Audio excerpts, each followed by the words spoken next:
morning, Service Lines community. How y'all doing today? Wait, I feel like we're in the wrong place at the wrong time. It does feel a little weird right now. Everybody, it's Tuesday. We skipped Monday. It's all, dude. We're one day closer to Friday. Everybody, be cheered up by that. Just kidding. Just kidding. So EJ is on the road today, and Doug couldn't be here tomorrow, so it works out really well. Is that the Holy Spirit? I guess. I guess. You get EJ. He is down at he's down there with my office help tomorrow. So Doug and I are in today. Get to listen to us prattle on a nice Monday morning. Good morning, Jose. How are you, my brother? So it's a little weird, right? Like it's just we're flip-flopped. Well, Mondays, like we do a rock, paper, scissors. Who's going to bring the Monday morning enthusiasm? Now you seem to always just be able to turn it on. Maybe like after the grind is done and you didn't have it, you like go take a 4-hour nap or something like that. But you're able to always pull it. So I think this is just us sustaining this morning grind, you know? Good morning, Bob. Good morning, Saul. Yeah, he's got a real Yankee accent going on this morning. Is it crazy how many people in our industry have weird accents? Right? Yeah. It's crazy. Everyone has an accent when you're from the Midwest. We're just plain and boring. Yeah. Same here. And I mean, I was just I'm on the board of UASA, and we were just watching videos of interviews for new board members, and just so many with accents, which is cool because I love people with accents. But it's I feel left out, to be honest with you. Yeah, we just talk fast. I mean, we just talk so fast, which means you're not listening. Right. Well, whole different realm right there. There it is. So today we are talking about being interested versus strictly being interesting. What? Say that one more time, Zach. Hold on. It's Monday morning for real. Say that slowly and effectively. Go ahead. So we are talking today about being interested versus just being interesting. We want to be authentic with our customers, with our families, with our friends. Mm-hmm. And so there's a balance between being interesting and being interested. It's a conscious decision. It's a clear line when you cross over that one.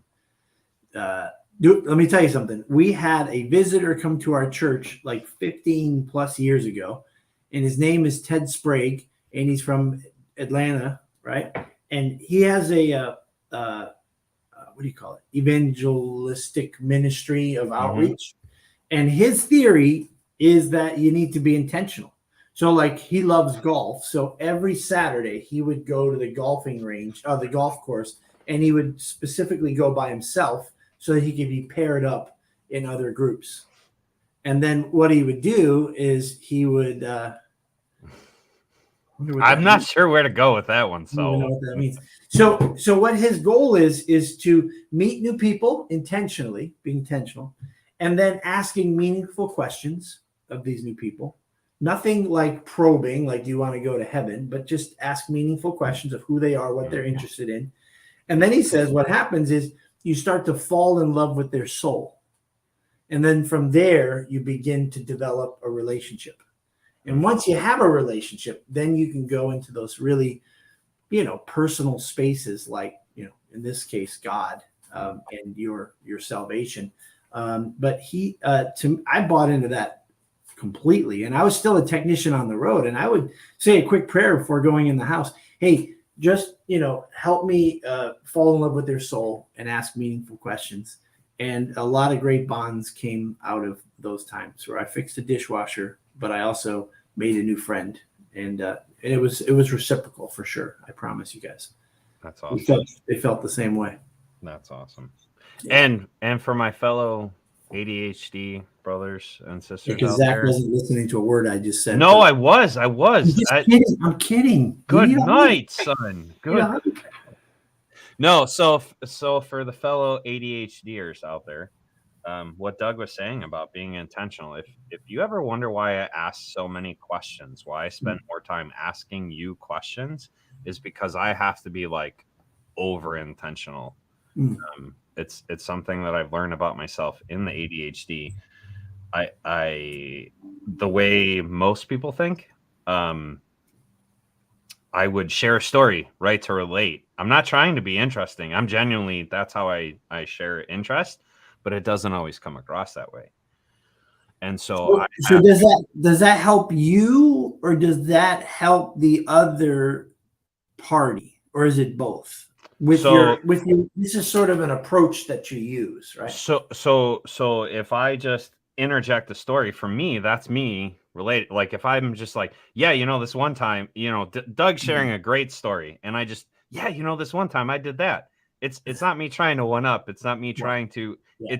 It's genuine. Like that's how I relate, but not everyone interprets it that way, Mm. and so that is a ick that I've learned about myself, that I have to take the step back, and I have to actually ask Mm. more questions. I have to be Mm. almost overly Yeah. interested in people to show that authentic, where most people might be able to, oh, okay, and Yeah. ask some questions.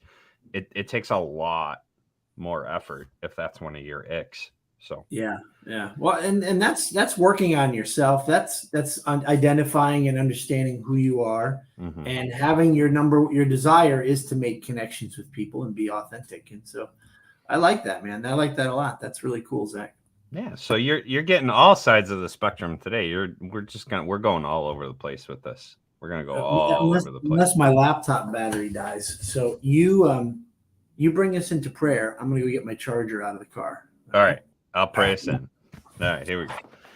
Dear Father, we thank you for this day. We thank you for this chance to gather together, and I pray that Doug and I's words would bless those that are tuning in today, that we'd be able to share authenticity and being interested in others, putting others first, and seeking to understand who they are, whether they're customer, family, or friend. We pray this all in Jesus' name.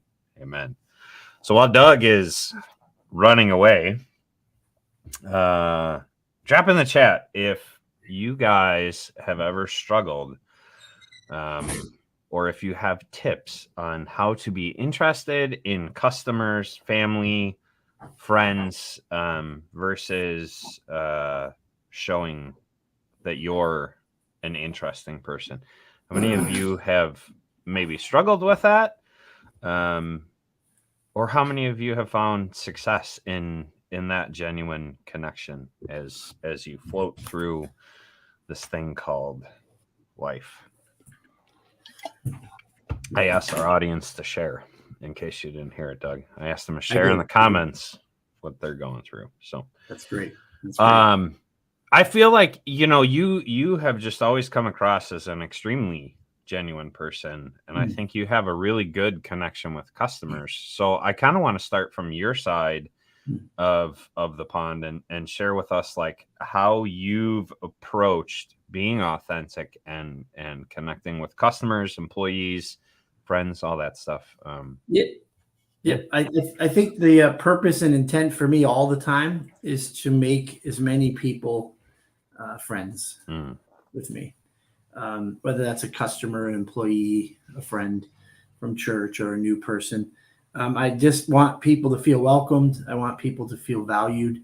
And when we're done in a moment, a conversation, a day, I'm hoping I'm not too annoying, but that I've, impacted your day in a positive way. So I guess when I was a technician on the road, I liked money because I was commissioned.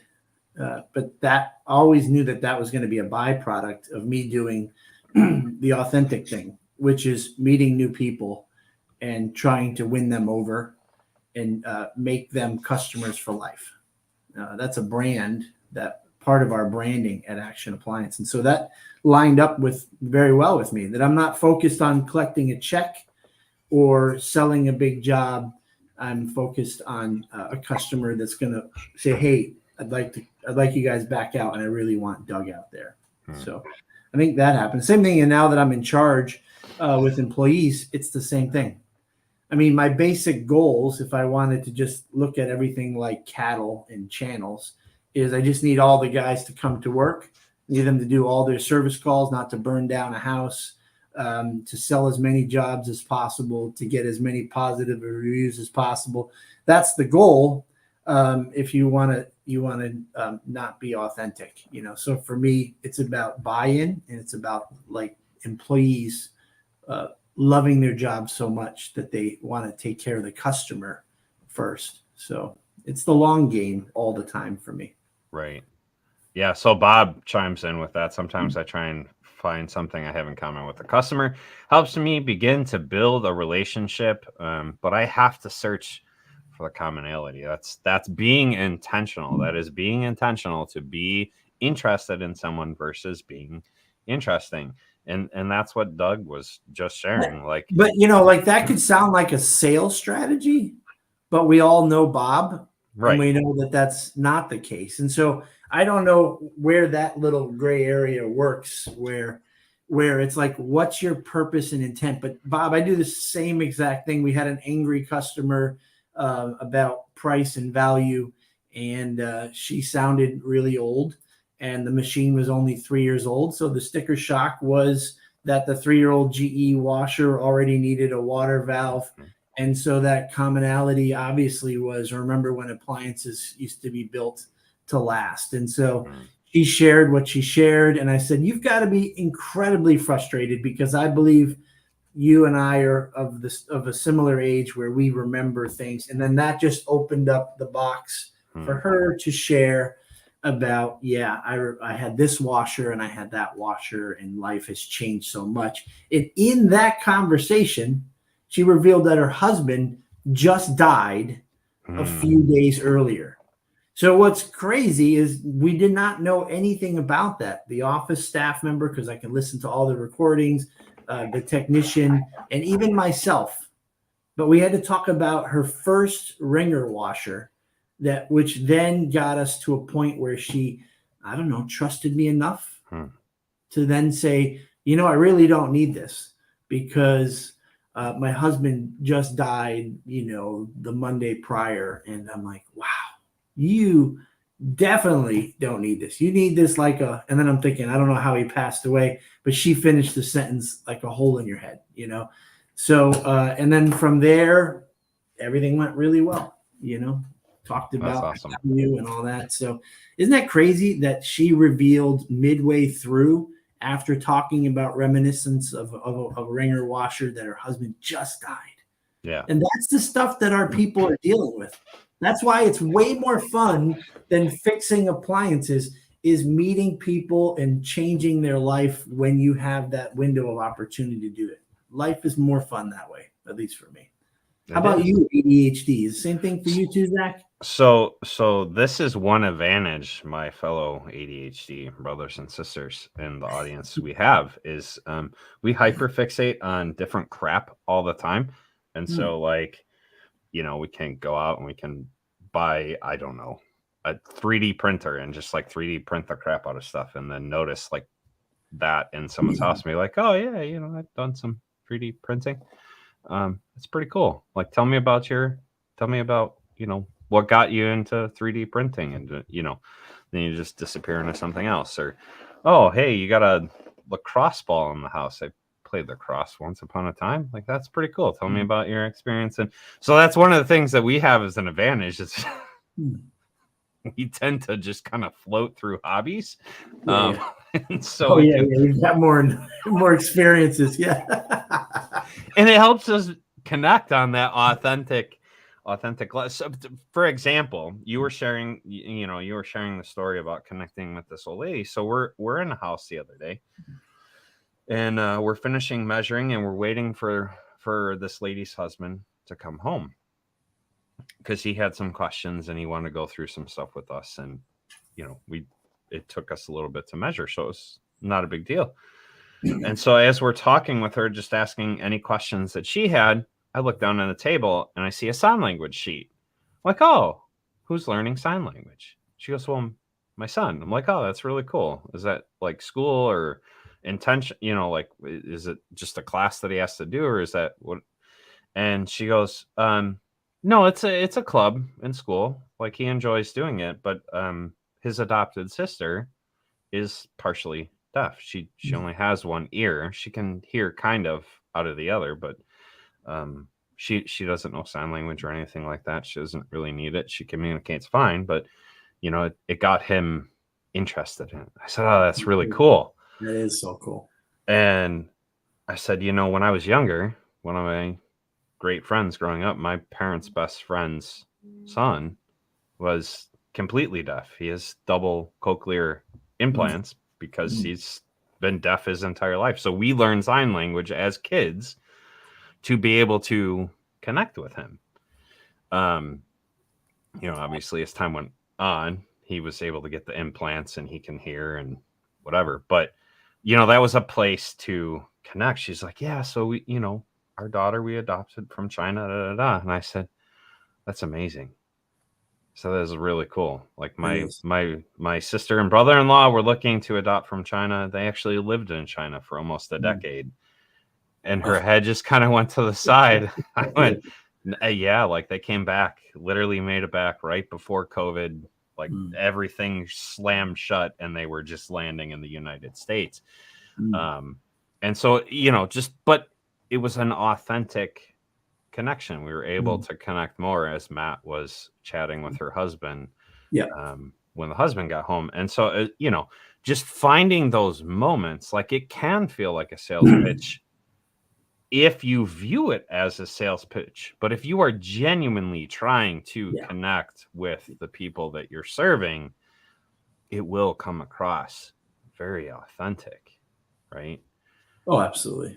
This is part of what I call fix the customer, not just the appliance. Exact. I mean, that's that's a mindset, because you can go to school or to a training class and do the whole Dale Carnegie, what's on the mantle.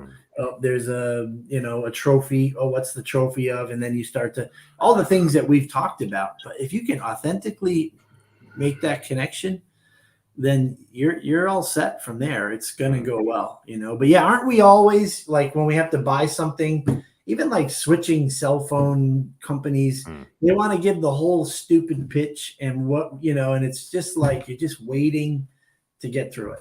Right. You're just waiting for them to finish talking so that you can, ask the questions that you want to ask, which means you're not listening to the pitch, which probably had the question answers in there.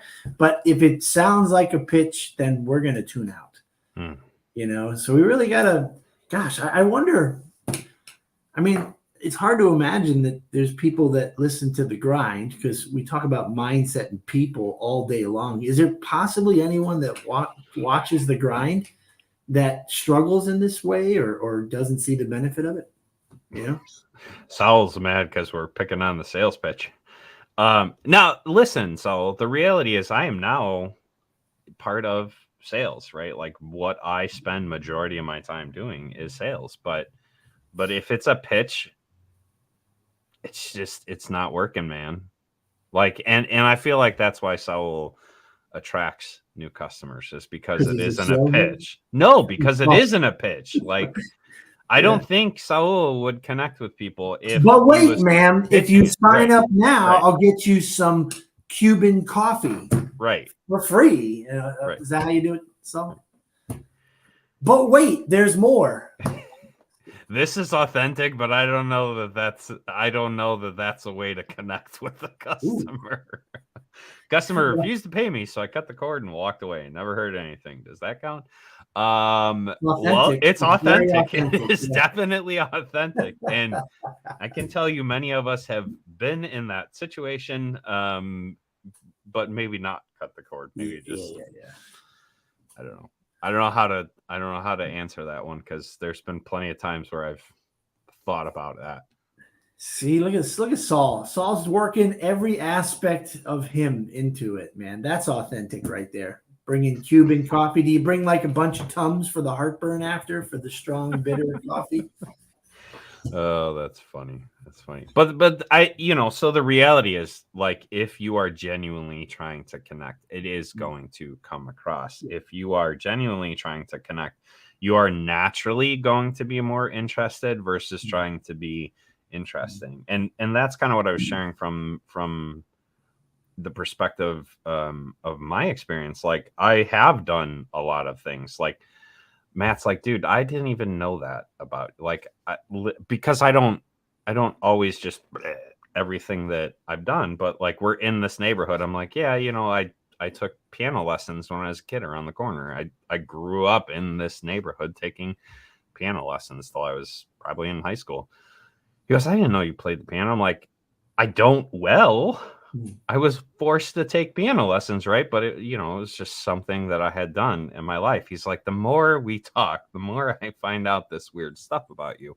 Yeah. But that's, so in that, there is a chance to be more interested in other people, right? So I ask more questions. So you don't, unless you're watching The Grind or a podcast, you don't always find out this random crap about me.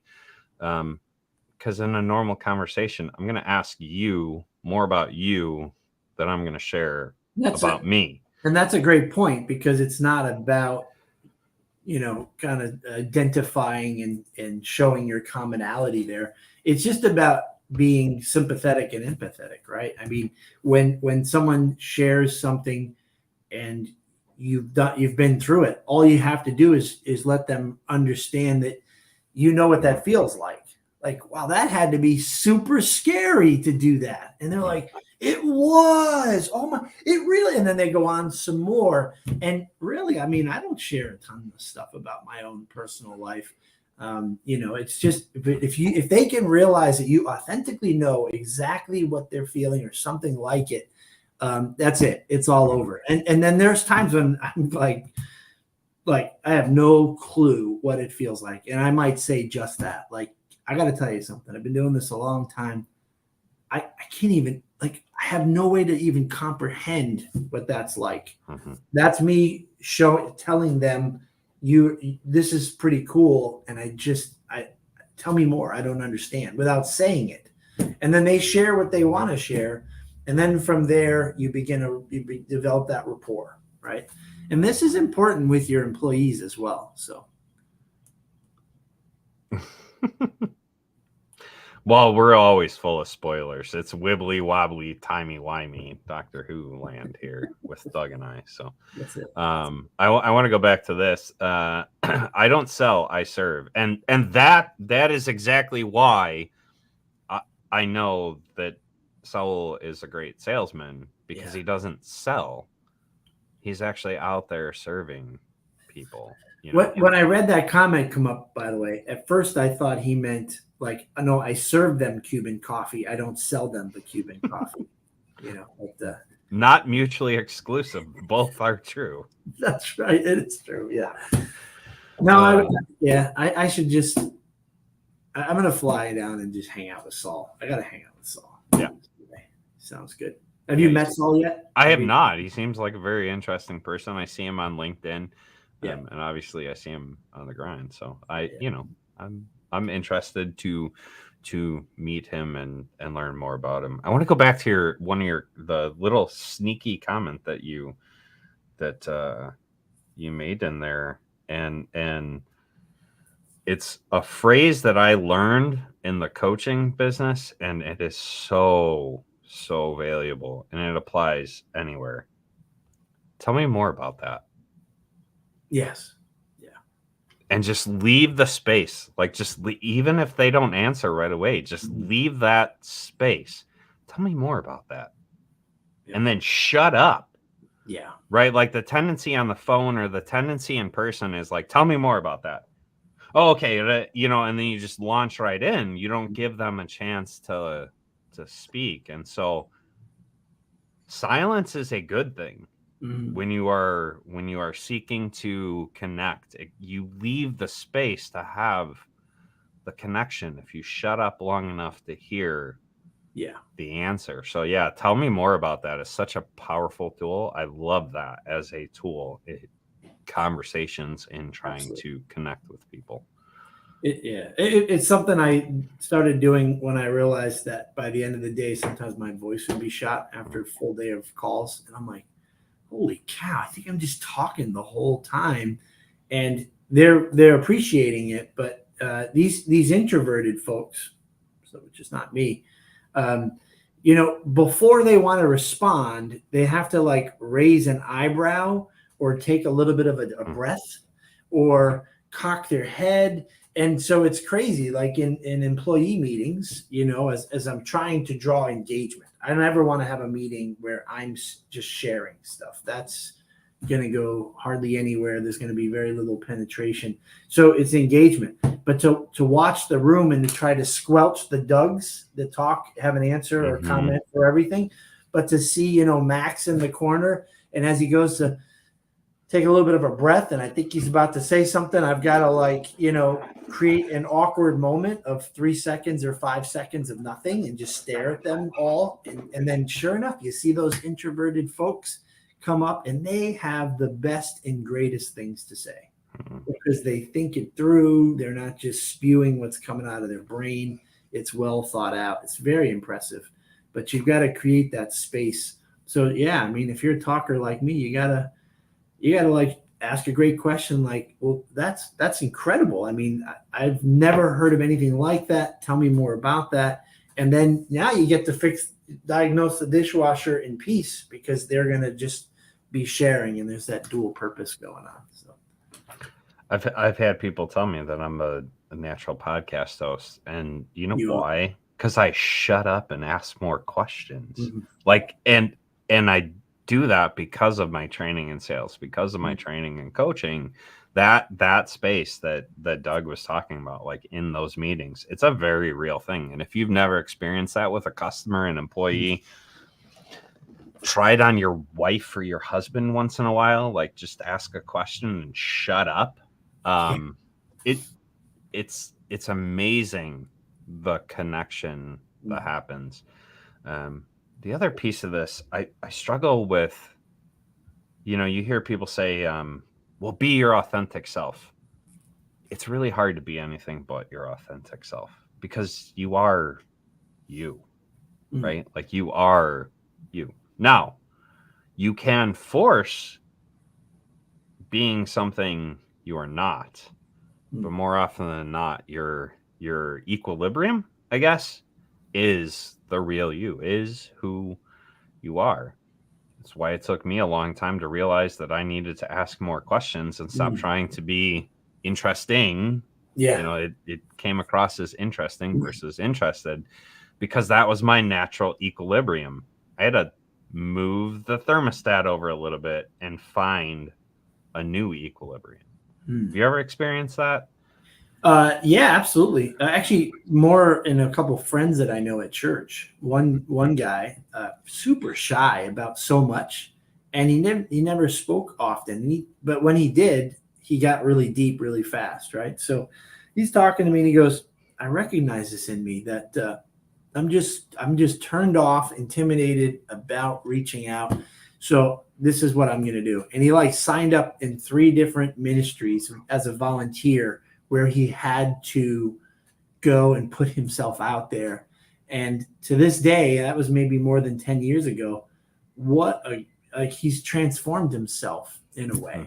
He didn't go to the other side like a rambling idiot like me, but like he can get your attention and within a few minutes ask great questions, and all of a sudden you find that you each are sharing deep thoughts of life, but he intentionally set goals and found where he was weak and worked on it, and that was pretty impressive. So it does take time. And I want to go back to Bob's off topic. It's not actually off topic. How do you conduct a company meeting that gets everyone involved instead of top down lecturing? Yeah, we're working on. We have our service plan that we're this year being very intentional. We're going to develop a training schedule, and some of that training could be factory training that's coming to our office or online. But we want to have some internal trainings. And so, yeah, just this past week, reminding my two service managers of their PowerPoint. The goal is, share a couple points and then a great question that they can answer that relates to those couple points, and if they don't bite, then move on.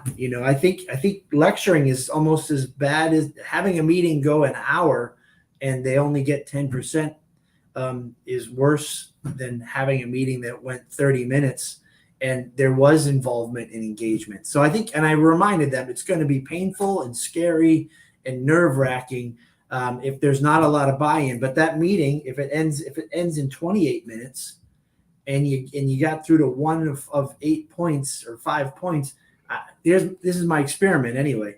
The next meeting in 2 weeks, we're going to do it again. We have to instill in them a habit, a pattern, and sort of let them recognize this is how we're going to do meetings moving forward, where this is an engagement. And what's kind of fun is you'll notice, it's human nature a lot of times, that they'll feel compelled, depending on who speaks first, that the person next to them has to go. And then you see people going around in a circle. And then what I've seen over the years is the circle dies at one spot and the momentum also dies. And so as one person shares and another person shares, if I see one of the introverts eyebrow go up, I'll call them out by name and, what do you think? And I'll jump in and try to get the movement of happening literally around the room in a sporadic pattern. So I've kind of geeked out on that, Bob, to try to create a safe environment where people can share, but people are looking for rules. And if they don't have a ton of buy-in, they're going to just sit back and not participate. So ask great questions and shut up. And maybe you don't get the point you wanted completely covered, but there's always another meeting down the road to do it. Make a note and come back around. Wouldn't it be great if you made notes on a topic on a slide and you ask a great question? That's what I told my service managers. You ask a great question. Wouldn't it be cool if they covered all your bullet points on their own and added 2 more that you didn't think of about the value of asking at this point or whatever the topic is? So, I mean, that's the ultimate goal, is to do that in that way. Because there's a lot of wisdom in the room, right? There's 30-year tech, 20-year tech, 5-year tech, 1-year tech, and everybody's coming at it from a different angle, a fresh angle, an old angle, things like that. Well, and I think that's another piece of it too. You can send out that agenda ahead of time, right? Because everything you said is fantastic. Like I love the idea of, like, here's a topic and ask a question. Here's a topic, and leaving that space in between for actual discussion. But you might find that some people that do take longer to think about things, if you send the agenda out ahead of time, 3 days, 4 days, whatever, give them some time to reflect on what you're talking about. They may actually come with, like Doug was sharing, other bullet points that you didn't think about. So you can put out the first point, ask a question, and they're going to bring up a bullet point you didn't think about. But that's where the conversation should go. So if you begin to prepare people to have a conversation, you're going to find that's huge, Zach. That's huge. I mean, like, send an email or a text out next week. We're going to talk about the plan. These are the things we want to talk about. Yeah. Here's 4 questions. Right. Be prepared to share what works and doesn't work for you. And boy, man, then they come prepared. You're also telling them before the meeting starts, this is a meeting of involvement across the board, right? So that's really cool. You're demonstrating that. You're demonstrating that you want them involved in the process. And I'll tell you, that's the real secret to long-lasting employees. Yeah. Engage them in the process. Give them some ownership of what they're doing along the way. Not just say, well, yeah, you have a career path at this company. Mm-hmm. What the hell does that mean? Yeah. Show them, demonstrate it to them, and then actually hand them the keys to do that by asking the questions and engaging them in the meeting process. Because, listen, here's the reality. I struggle with meetings. And, it's not just the attention, but it is a lot to do with the attention. a lot of what is said in meetings could be summed up in a stupid email. Mhm. Like, I mean, why we don't need a meeting for it. And so you might find in sending that out, hey, I had this whole like hour-long meeting planned, and really I only need 20 minutes, and the team brought a better topic, and it's Yep. going to sort out everything that we were going to talk about Yeah. because we sent the email ahead of time. Yeah, beautiful. Love that. Just a couple different ways to think about it. So it wasn't And- off topic, Bob. It and was you- perfect. And you need a couple because as I'm saying it, I'm telling you, it's miserable.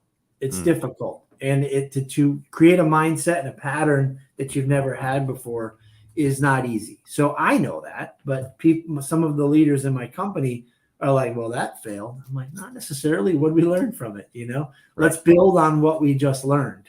Yeah, but we didn't get what we needed done. Well, maybe we didn't, or maybe we did. We don't know. Maybe, just them knowing this is something that's on our minds, is a great first step. So it's not easy. Consciously curious. Be consciously curious all the time. I love Yep. that, Doug. Like, Yep. I love that. Well, it didn't fail. What did we learn? Yeah. Yeah. It's a great way. It's a great way forward. Yeah. All right, guys. Doug and I are going to be heading out. You get EJ and the team at my office help tomorrow. So tune back in for that. It should be a good one. In the meantime, have a great Monday, everyone. Get out there, love your customers well, serve your customers well, be consciously curious, and seek to be interested in your customers and your team. Have a great day, guys. Have a good one, guys.